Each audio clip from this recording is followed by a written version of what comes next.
नमस्कार, TV9 के digital platform पर आपका स्वागत है। आपके साथ मैं हूं मोहित मल्होत्रा। आइए आपको बताते हैं पंजाब, हरियाणा और हिमाचल प्रदेश की 5 बड़ी खबरें। आने वाले पंजाब विधानसभा चुनाव को देखते हुए कांग्रेस आलाकमान ने पंजाब कांग्रेस संगठन में बड़े बदलाव किए हैं।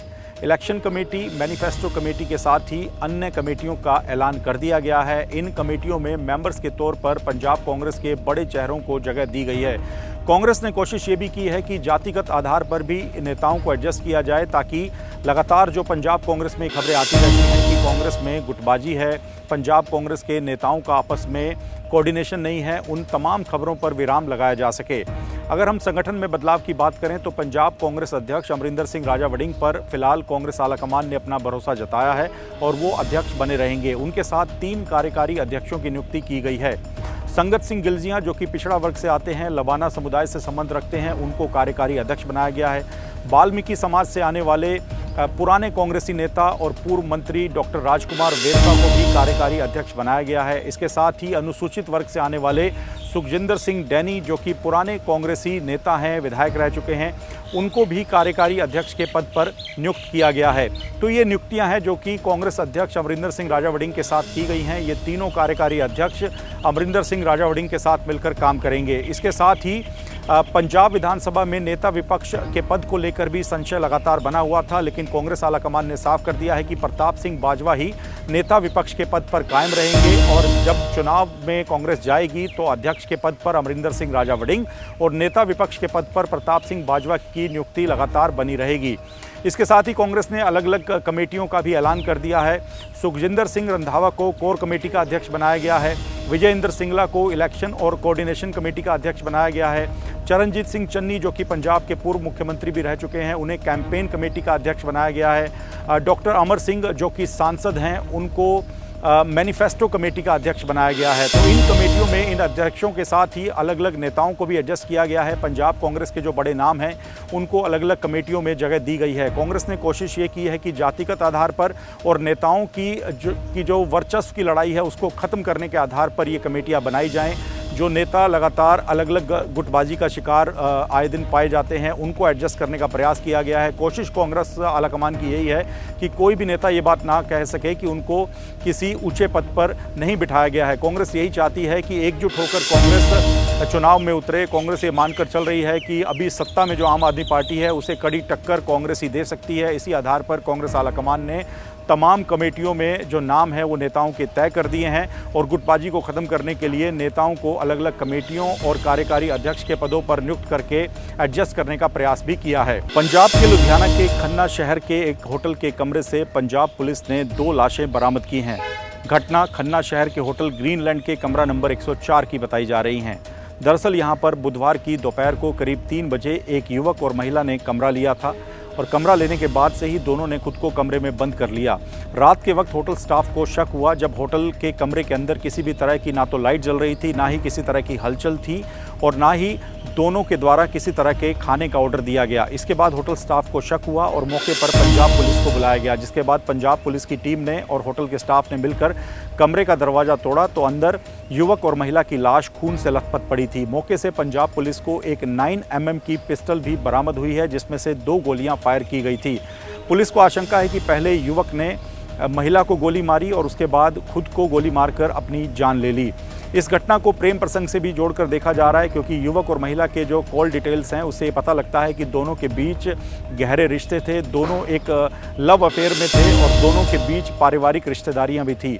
दोनों की शादी अलग अलग जगह पर हो चुकी थी, लेकिन इसके बावजूद भी दोनों प्रेम प्रसंग में लगातार बने हुए थे। पंजाब पुलिस को ऐसी आशंका है कि इसी प्रेम प्रसंग की विफलता के चलते युवक ने महिला को होटल में बुलाया और उसके बाद पहले उसने महिला को गोली मारी और उसके बाद खुद को भी गोली मारकर अपनी जान दे दी। दोनों की पहचान हो चुकी है। महिला का नाम हरप्रीत कौर है, जो कि तरन तारण की रहने वाली है, जबकि जो युवक है उसका नाम मनजीत सिंह है, जो कि पंजाब के फिरोजपुर के मक्खू शहर का रहने वाला है। फिलहाल दोनों के परिवारों को इस घटना को लेकर पूरी जानकारी दे दी गई है। दोनों के शवों का पोस्टमार्टम भी करवाया गया है। पंजाब पुलिस को इस पूरे मामले में होटल प्रबंधन की भी एक लापरवाही देखने को मिली, जिसमें होटल के द्वारा बिना कोई आईडी प्रूफ लिए ही इन लोगों को रुकने के लिए कमरा दे दिया गया था, जो कि एक बड़ी लापरवाही है, जिसके चलते अब पंजाब पुलिस होटल स्टाफ के ऊपर भी मामला दर्ज करने की तैयारी कर रही है। क्योंकि पंजाब में ये मैंडेटरी है कि अगर आप कभी किसी भी होटल का कमरा लेते हैं तो आपको होटल में रुकने वाले लोगों का आईडी प्रूफ लेना अनिवार्य है। लेकिन इस मामले में ये लापरवाही की गई थी, जिसके चलते पुलिस को दोनों शवों की पहचान करने में कड़ी मशक्कत करनी पड़ी।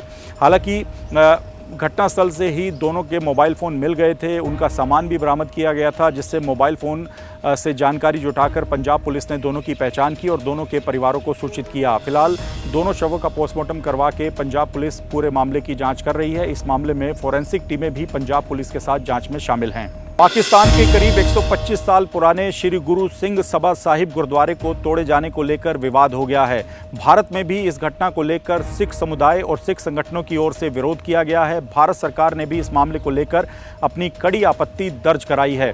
बताया जा रहा है कि गुरुद्वारा लाहौर से करीब 70 किलोमीटर दूर फरूखाबाद इलाके में स्थित है और 125 साल से गुरुद्वारा उस जगह पर बना हुआ है। इस पूरे मामले को भूमाफिया से जोड़कर भी देखा जा रहा है। जानकारी के मुताबिक पाकिस्तान के एक स्थानीय व्यवसायी ने भूमाफिया के साथ मिलकर इस गुरुद्वारे की जमीन पर कब्जा करने का प्रयास किया और गुरुद्वारे की बिल्डिंग को तोड़ना शुरू कर दिया।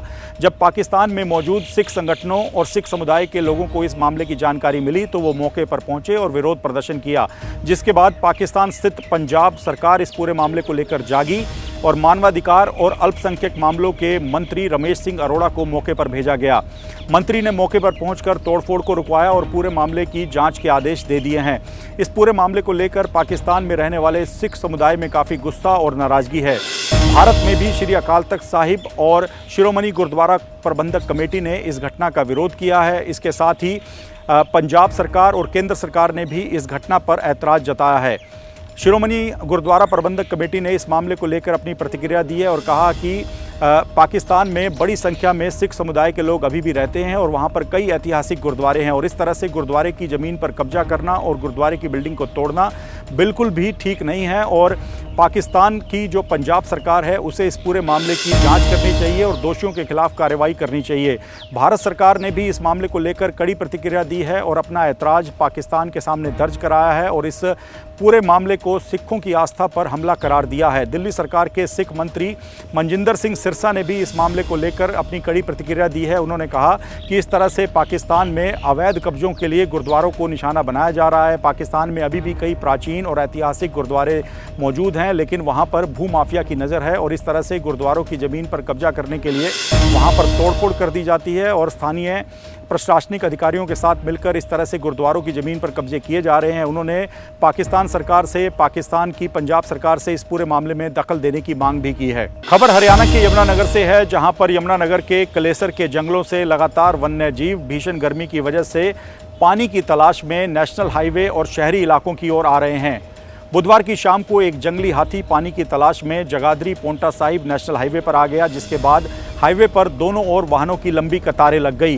करीब 20 मिनट तक ये जंगली हाथी सड़क पर ही रहा और इस दौरान हाईवे पर मौजूद कार चालकों ने अपनी गाड़ियों की हेडलाइट जलाकर हाथी को भगाने का प्रयास किया, लेकिन 20 मिनट के बाद बताया जा रहा है कि हाथी अपने आप ही जंगल की ओर चला गया।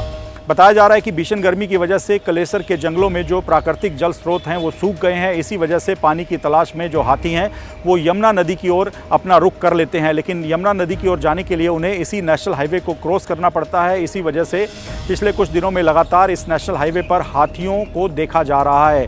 ऐसी ही एक और घटना यमुनानगर के रामपुर खादर गाँव से भी सामने आई है, जहाँ पर एक तेंदुआ पानी की तलाश में ग्रामीण इलाके में पहुँच गया। करीब आधे घंटे तक ये तेंदुआ गांव के अंदर ही मौजूद रहा और गांव वालों ने इस पूरी घटना की जानकारी वन्य विभाग को और स्थानीय प्रशासन को दी, जिसके बाद बताया जा रहा है कि तेंदुआ अपने आप करीब 30 मिनट गांव में रुककर फिर से जंगल की ओर चला गया है। कलेसर का जो जंगल है वो काफ़ी घना जंगल है, यहाँ पर काफ़ी बड़ी संख्या में वन्य जीव रहते हैं, लेकिन पिछले कुछ दिनों में जो भीषण गर्मी पड़ी है उसके बाद वहाँ के जो प्राकृतिक जल स्रोत हैं वो सूख गए हैं। इसी कारण से जो वन्य जीव हैं, जो जानवर हैं, वन्य प्राणी हैं, वो लगातार शहरी इलाकों और नेशनल हाईवे का रुख कर रहे हैं। खास तौर पर यमुना नदी के किनारे जाने के लिए हाथियों के झुंड लगातार जंगल को क्रॉस करते हैं और यमुना नदी की ओर जाने के लिए उन्हें बीच में पड़ने वाले नेशनल हाईवे से होकर गुजरना पड़ता है। इसी वजह से आए दिन वहाँ पर हाथी देखे जा रहे हैं। फिलहाल इन मामलों को लेकर हरियाणा सरकार का जो वन्य विभाग है वो पूरी तरह से सतर्क है। ऐसे में जब लगातार जो वन्य जीव हैं वो शहरी इलाकों और नेशनल हाईवे का रुख कर रहे हैं, तो किसी तरह का हादसा ना हो, इसको लेकर स्थानीय प्रशासन और वन्य विभाग के द्वारा लगातार नज़र रखी जा रही है। हिमाचल प्रदेश में मानसून ने दस्तक दे दी है और इसके साथ ही जो लगातार तेज बारिश हो रही है वो आम जनता की मुश्किलें बढ़ा रही है। बीते 24 घंटे में हिमाचल प्रदेश के अलग अलग इलाकों में कुछ ऐसी घटनाएं सामने आई हैं जो कि चिंता बढ़ाने वाली है। लाहौल घाटी सबसे ज़्यादा तेज़ बारिश की वजह से प्रभावित है, क्योंकि यहाँ के तमाम नदी नाले पूरी तरह से उफान पर हैं। ऐसे में गांवों की आपस की कनेक्टिविटी बुरी तरह से प्रभावित हो चुकी है। कई संपर्क मार्ग तेज पानी के बहाव में बह चुके हैं। बुधवार को कुछ हैरान करने वाली तस्वीरें लाहौल घाटी में सामने आई, जहां पर जालमा नाले को पार करके दूसरे गांव से मरीज को लाने के लिए बीआरओ के साथ ही हिमाचल पुलिस के जवानों और स्थानीय स्वास्थ्य विभाग के कर्मचारियों को कड़ी मशक्कत करनी पड़ी। दरअसल एम्बुलेंस के जरिए पहले मरीज को लाया जाना था, लेकिन पानी का बहाव इतना तेज था कि एम्बुलेंस नाले के दूसरी ओर नहीं जा सकती थी और यहाँ पर बनी सड़क और पुल पहले ही बह चुके हैं, जिसके बाद जेसीबी मशीन पर मरीज को रखकर नाले के दूसरी ओर क्रॉस करवाया गया, जिसके बाद एम्बुलेंस में रखकर मरीज को नज़दीक के अस्पताल में पहुंचाया गया और वहां पर इलाज दिया गया। तो इस तरह की तस्वीरें लगातार हिमाचल प्रदेश में मानसून के दौरान सामने आती है, जब संपर्क मार्ग बह जाते हैं, पुल बह जाते हैं, जिसके बाद गांवों की कनेक्टिविटी खत्म हो जाती है और इसी तरह से जेसीबी मशीनों के सहारे ही मरीजों को एक जगह से दूसरी जगह पर पहुँचाया जाता है। इसके साथ ही किन्नौर के रिस्पा क्षेत्र में भी फ्लैश फ्लड की घटना सामने आई है, जहां पर बताया जा रहा है कि रिस्पा क्षेत्र में तमाम नदी नाले पूरी तरह से उफान पर हैं और बीती रात बताया जा रहा है कि अचानक से फ्लैश फ्लड आने के कारण तेज बहाव के साथ पानी वहां पर आ गया और पूरे इलाके की जो सड़कें हैं उनको ध्वस्त कर दिया। आप वीडियो में भी देख सकते हैं कि किस तरह पानी के तेज बहाव के साथ जो सड़कें हैं वो बहती हुई दिखाई दे रही हैं। सड़कों पर मलबा ही मलबा दिखाई दे रहा है। तो किन्नौर और लाहौल स्पीति ये वो इलाके हैं जो कि बारिश की वजह से बुरी तरह से प्रभावित हैं और यहाँ पर कनेक्टिविटी बहाल करने में स्थानीय प्रशासन को कड़ी मशक्कत करनी पड़ रही है। हिमाचल प्रदेश के मनाली में भी एक दर्दनाक घटना सामने आई है, जहाँ पर अटल टनल के नॉर्थ पोर्टल पर बीती रात एक हादसा हो गया। राजस्थान और उत्तर प्रदेश के रहने वाले युवा एक स्कॉर्पियो कार में सवार थे और जब ये लोग अटल टनल क्रॉस करके बाहर नॉर्थ पोर्टल पर आए तो इनकी गाड़ी की रफ्तार काफ़ी तेज़ थी, जिसके बाद इनका संतुलन गाड़ी पर नहीं रहा और गाड़ी देखते ही देखते खाई के नीचे उतर गई। वहाँ पर एक पिलर बना हुआ है जिस पर लोहे के सरिये लगे हैं, उसमें जाकर ये गाड़ी फंस गई। इस घटना में एक युवक की मौत हो गई, जबकि 3 युवक गंभीर रूप से घायल हैं जिनका इलाज चल रहा है। तो ये एक तेज़ रफ्तार से जुड़ा मामला था, क्योंकि अटल टनल के आसपास इस वक्त बारिश हो रही है, कई इलाकों में बर्फबारी भी हुई है, ऐसे में सड़कों पर फिसलन भी है। ऐसे में जो पर्यटक वहां पर आ रहे हैं उनके लिए लगातार हिमाचल पुलिस के द्वारा एडवाइजरी जारी की जाती है कि वो संयम में रहकर ओवर स्पीडिंग ना करते हुए गाड़ी चलाएं, नहीं तो इस तरह के हादसों का शिकार हो सकते हैं। ये जो पूरी घटना है इसका वीडियो काफ़ी हैरान करने वाला है, जिसमें देखा जा सकता है कि स्कॉर्पियो कार पिलर पर अटकी हुई है और सरिये उस स्कॉर्पियो कार के अंदर घुसे हुए हैं। इस पूरी घटना की जानकारी मिलने के बाद स्थानीय पुलिस मौके पर पहुंची और रेस्क्यू ऑपरेशन चलाया गया, जेसीबी मशीनों को बुलाया गया, जिसके बाद स्कॉर्पियो में फंसे युवकों को बाहर निकाला गया। इस घटना में एक युवक की मौत हो चुकी है, जबकि 3 युवक घायल हैं। ये लोग राजस्थान और उत्तर प्रदेश से घूमने के लिए आए थे, लेकिन इन्होंने स्थानीय प्रशासन की एडवाइजरी को दरकिनार कर दिया। ओवर स्पीडिंग के साथ ही अटल टनल के आसपास के इलाके में ड्राइविंग कर रहे थे, जिसके कारण ये हादसा हुआ है। तो फिलहाल इस घटना के बाद एक बार फिर से हिमाचल प्रदेश ट्रैफिक पुलिस की तरफ से एडवाइजरी जारी की गई है कि टूरिस्ट ओवर स्पीडिंग ना करें। अटल टनल के आसपास के इलाकों में जो रास्ते हैं, जो सड़कें हैं, वो काफ़ी तंग हैं और बारिश के दिनों में यहाँ पर फिसलन हो जाती है। ऐसे में लोग सावधानी के साथ यात्रा करें। तो ये थी पंजाब, हरियाणा और हिमाचल प्रदेश की 5 बड़ी खबरें। देश और दुनिया की अन्य तमाम खबरों के लिए TV9 के डिजिटल प्लेटफॉर्म्स के साथ जुड़े रहें। नमस्कार।